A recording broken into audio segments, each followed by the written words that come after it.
Picture this. You're at a funeral. You're mourning your best friend. You look up, and there at the podium is the pastor, delivering the eulogy. He's speaking about your friend's life, his faith, his love for his family. He's crying. You're crying. Everyone is crying. Now imagine what it would feel like if that pastor was the one who pulled the trigger. Yeah, you heard that right. Today's story takes us to a quiet community in Independence, Missouri.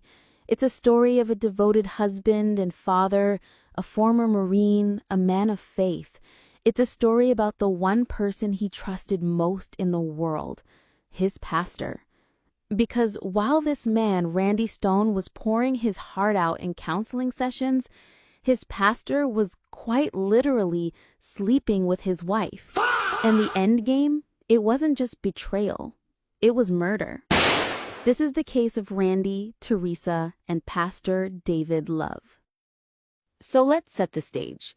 Randy Stone grew up in Kansas City. He was a tough guy, a Marine, but with a heart of gold.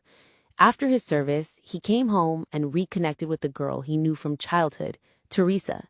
They got married in 1990, had 2 beautiful kids, and built what looked like the perfect life.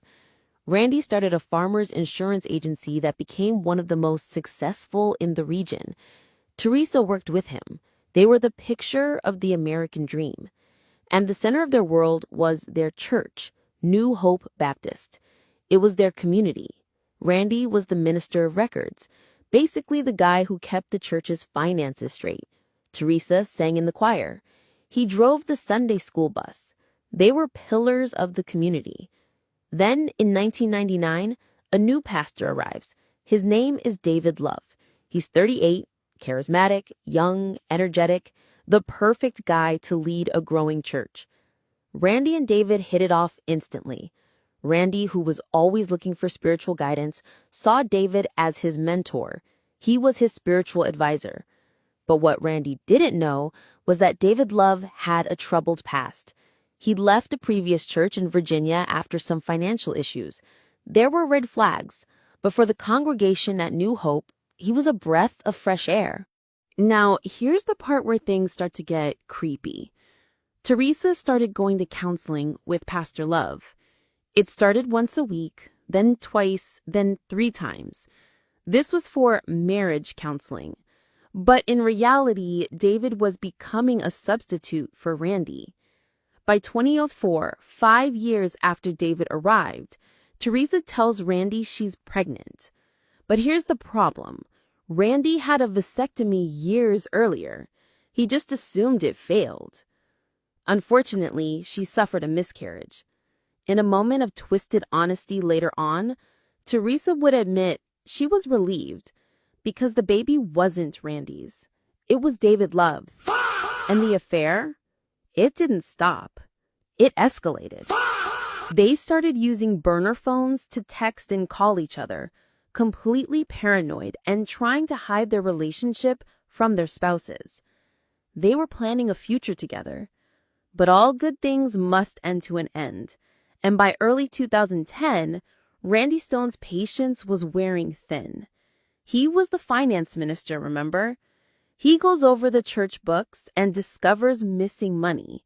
Signatures on the checks? Pastor Love. Randy calls him out on it in an email. He says he doesn't agree with what's happening. He resigns his position. He tells friends he suspects his pastor is having an affair with his wife. He pulls his family out of the church. Then, on March 31st, 2010, the unthinkable happens. Teresa arrives at their insurance office. She finds the blinds drawn. Weird, because Randy never closed them before dark. She calls out for Randy? him. Silence. She walks through the office, and there, on the floor, by her desk, she finds Randy. There's blood everywhere. He's been shot once, point blank, in the back of the head. No signs of a struggle. A .40 caliber shell casing is on the floor.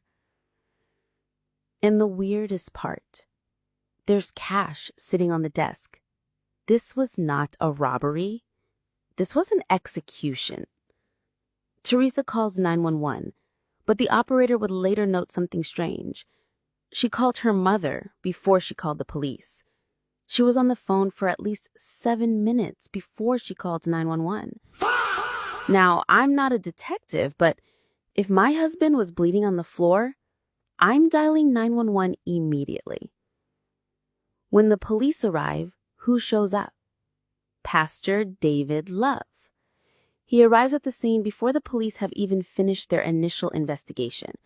He tries to get into the police car to talk to Teresa. He's desperate. He is acting like the grieving best friend of the victim. And I can't stress this enough. He was the one who gave the eulogy at Randy's funeral. Hundreds of people showed up to mourn Randy. And he's standing there, weeping in front of the congregation, speaking about Randy's love for his family, all while planning to marry his widow. The police, led by Detective Keith Rosewarren, are smart. They know the killer had to be someone Randy trusted. There was no sign of forced entry, so they start digging.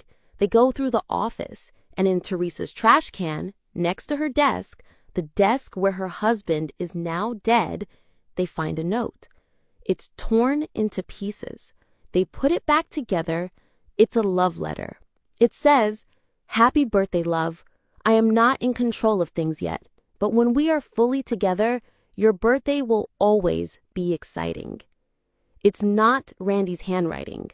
They bring Teresa in for questioning. Now this is where it gets wild.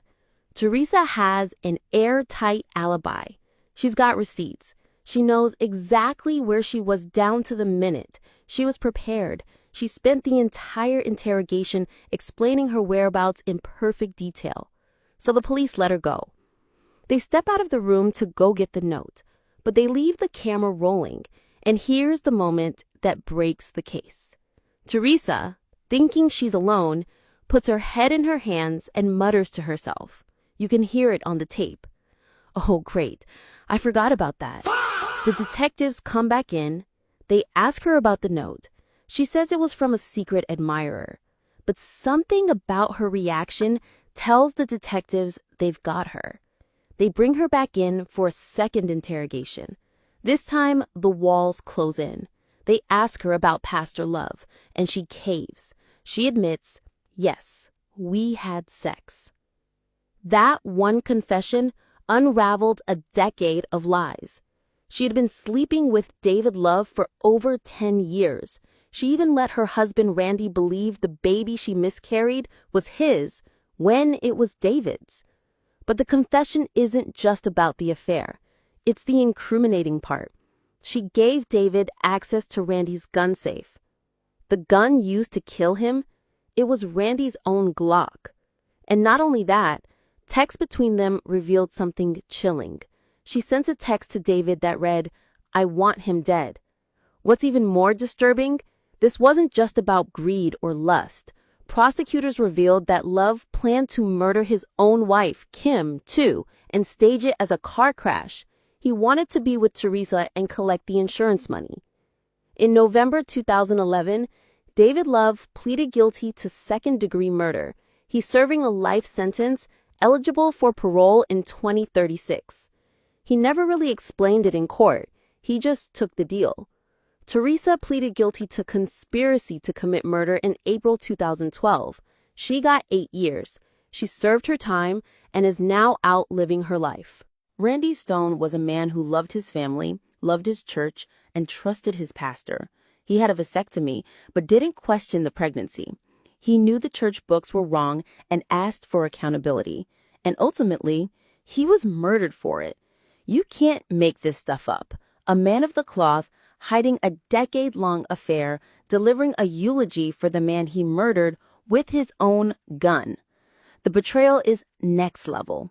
It's the ultimate violation of trust. As always, thank you so much for listening.